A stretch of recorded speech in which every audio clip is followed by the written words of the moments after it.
to a time 74 years ago.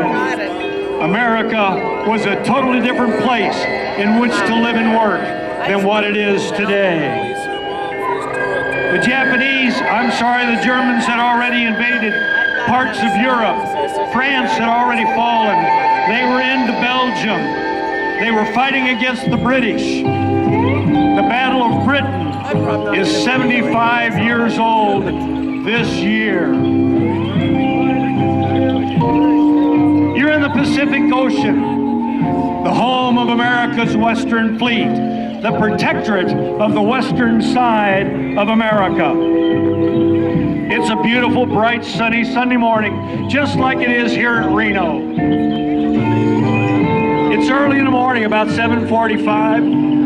Young men and women, sailors and Marines, Army, Coast Guard, are all starting their day on Sunday morning.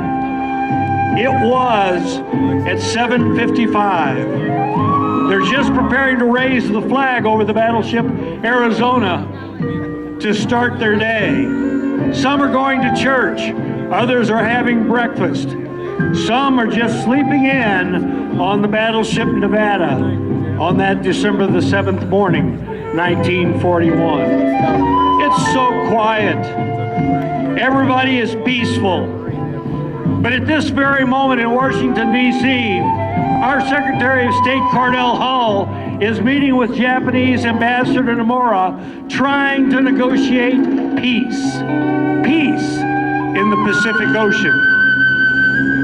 Unbeknownst to all of us, 230 miles north lay the Akagi, Kaga, Hiryu, Soryu, Shokaku, and Suikaku, with 415 aircraft of the Imperial Japanese Combined Fleet. The time, 7:55 in the morning. The place, Pearl Harbor, and you are there. The Mitsubishi A6M0, the Nakajima B5N Kate, and the Ayachi D3A dive bomber. 432 of the aircraft flown off of the 6 aircraft carriers of the Japanese fleet, 230 miles north of Oahu. Under the command of Admiral Junichi Nagoma, Commander Minoru Genda called back at 7:45 and said to Admiral Nagoma, Tora, Tora, Tora, the code for them having completely surprised the American forces on the island of Oahu. High above, the Nakajima B5N Kate, the Ayachi D3A dive bomber, drops a 1,750-pound bomb. It comes down onto the foredeck of the United States battleship, the Arizona. That bomb goes through the number 2 gun emplacement into the forward magazine. That great ship exploded with such force. It took 1,177 of America's finest young men to a watery grave. They sleep there today.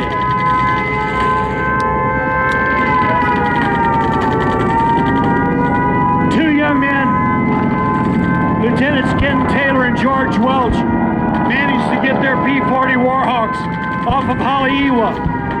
They only had 30 caliber machine guns because they were training aircraft. They got their airplanes airborne and managed to shoot down 5 of the invading forces on that December the 7th morning, 1941. The Nakajima B5N Kate with a torpedo between the wheel wells. It laid aim at the United States battleship, the Oklahoma. 3 different aircraft dropped a total of 5 torpedoes into the side of that great ship. She exploded, rolled over on her side. 415 sailors died with the Oklahoma that morning.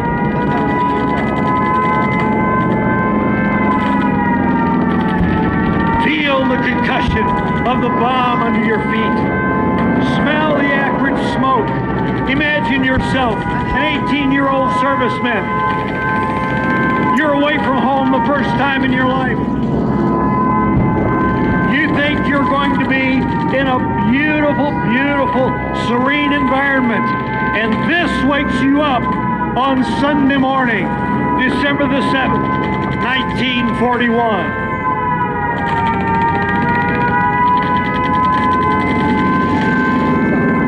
Admiral Isoroku Yamamoto, the planner of the invasion, had ordered Commander Minoru Genda fully a year ahead of time to put together the attack plan that was executed so very, very well on December the 7th, 1941. But Admiral Nagomo made a grievous error. There were supposed to be 3 waves of fighter aircraft come in on Pearl Harbor. Indeed, after the second was recovered, he decided not to send the 3rd wave in, and the Imperial fleet started back towards Japan. As a result of that, America's fuel and our ship rebuilding facilities, our submarine pins, and so much of the other equipment at Pearl Harbor was left undamaged. For over 2.5 hours, this carnage continued.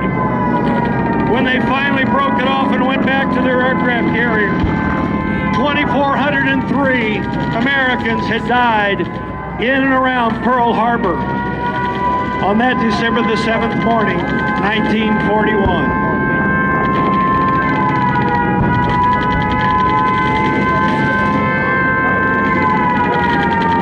The United States battleship Nevada was the only ship able to get underway on that morning. Her skipper had ordered that they keep the steam in the boilers.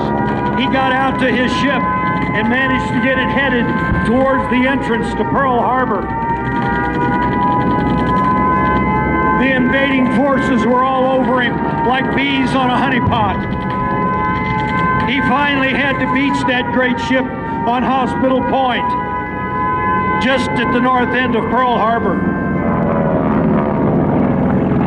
Listen to our president, Franklin Delano Roosevelt. December 7th, 1941,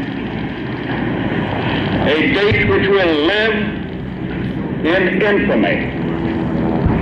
The United States of America was suddenly and deliberately attacked by naval and air forces of the Empire of Japan. The attack yesterday on the Hawaiian Islands has caused severe damage to American naval and military forces. I regret to tell you that very many American lives have been lost. With confidence in our armed forces, with the unbounding determination of our people, we will gain the inevitable triumph, so help us God. And ladies and gentlemen, I'm here to tell you that America did gain that inevitable triumph. Admiral Yamamoto's people told him, "We have had a great victory."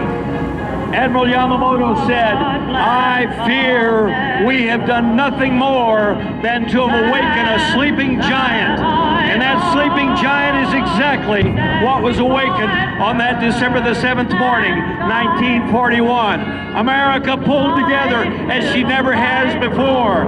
As we listen to the great Kate Smith sing about our great nation, I want you to think about all that was happening. Rubber was being rationed. Sugar was being rationed. 8-, 9-year-old boys were pulling their red wagons around through the neighborhoods, collecting trash that can be recycled into guns, munitions, tanks, jeeps, ships. We were building one a month. Rosie became a riveter. Places just like Reno became training fields for the Army Air Corps. were standing in line, waiting to stand behind the flag of our great nation. Listen to me. Whether it was World War I, or II, or Korea, or Vietnam, or Panama, or the Persian Gulf, or Afghanistan, and now Iraq. It is the young men and women of our nation that put on that uniform, carrying our flag into battle, that allows us to be the greatest free nation in the world. Do you believe that, Reno? Put your hands together. I'll hear you all the way downtown.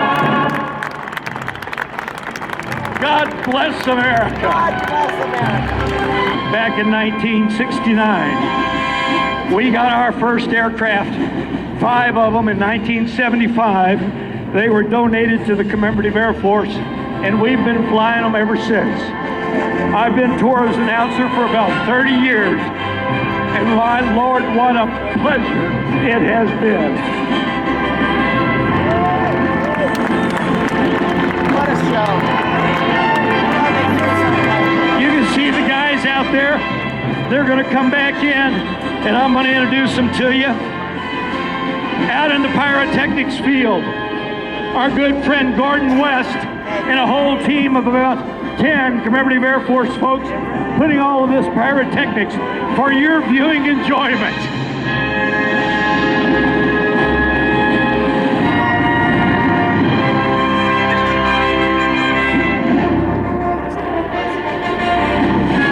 You know, ladies and gentlemen, we're in the throes of a political campaign, and regardless of which way you would think about it, keep one thing in mind.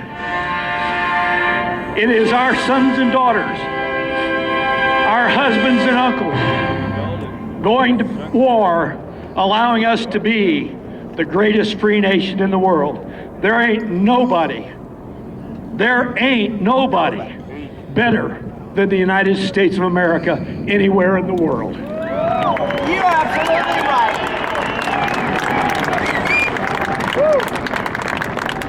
Ladies and gentlemen, from Houston, Texas, 7 of our aircraft flying for you here today. The Mitsubishi A6M0s in front and 2 Nakajima B5 NKs. Ladies and gentlemen, we are Tora! Tora! Tora!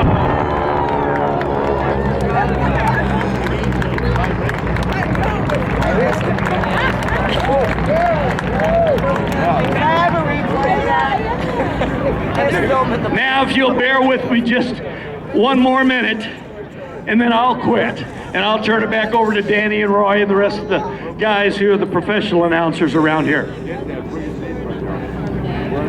As I mentioned, the aircraft were originally built by 20th Century Fox for the movie Tora, Tora, Tora. And in the lead, And you'll cry. our leader in 118, Mark Allen.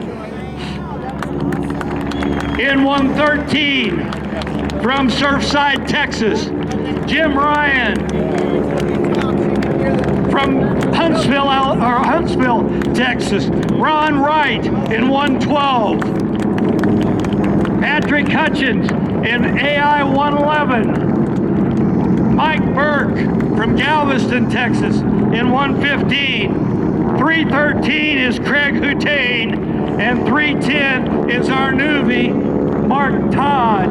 Let me just share one thing with you. We have one of the names here that you may recognize. Patrick Hutchins, flying 111. His dad, Charles Hutchins, was a gold race leader in T6 back in 1996. Ladies and gentlemen, on behalf of the entire team, thank you very, very much for your participation. God bless you, Reno. Thank you for having us. I'm Ken Kreitz. God bless America. Thank you, Ken Kreitz.